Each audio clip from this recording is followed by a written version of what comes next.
Méditation du 31 mars. Donner doit faire mal. Sauve-toi toi-même en descendant de la croix. Marc 15, verset 30. Dans son ministère terrestre, Jésus a guéri, enseigné et libéré les autres. Sa mission était centrée sur les gens et non sur lui. Il a lui-même dit, le Fils de l'homme n'est pas venu pour être servi, mais il est venu pour servir et donner sa vie pour libérer un grand nombre de gens. Matthieu 20, verset 28. C'est comme s'il mettait d'abord des masques à oxygène à tout le monde ou qu'il mettait sa place dans le canot de sauvetage à disposition pour sauver les autres. Il ne fait aucun doute que ce concept inverse les normes humaines. Malheureusement, le sens pratique du mot altruisme est tombé en désuétude de notre société existentialiste. Sais-tu ce que cela signifie? Selon le dictionnaire, l'altruisme est la disposition de caractère qui pousse à s'intéresser aux autres, à se montrer désintéressé. Ce concept s'oppose à l'égoïsme, qui est la tendance naturelle de l'être humain à satisfaire ses propres désirs et intérêts. Jésus était altruiste au sens le plus large et le plus profond du terme. Il est descendu pour élever les autres et il est mort pour donner la vie à tous. Alors qu'il était sur la croix, le Christ a été raillé par l'un des voleurs et par les chefs religieux pour avoir choisi de ne pas se sauver lui-même. Bien qu'ils ne le sachent pas, ils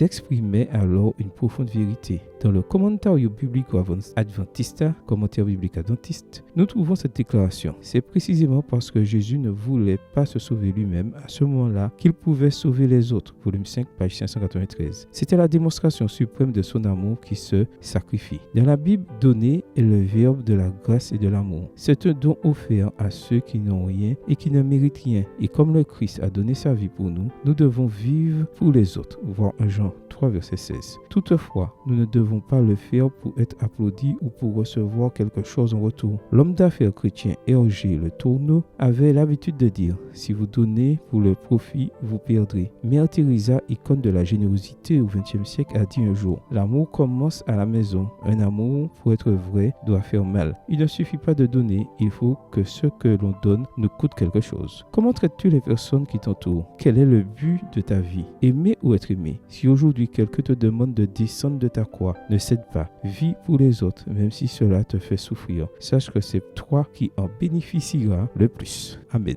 Bonne journée à toi et que le Seigneur te bénisse.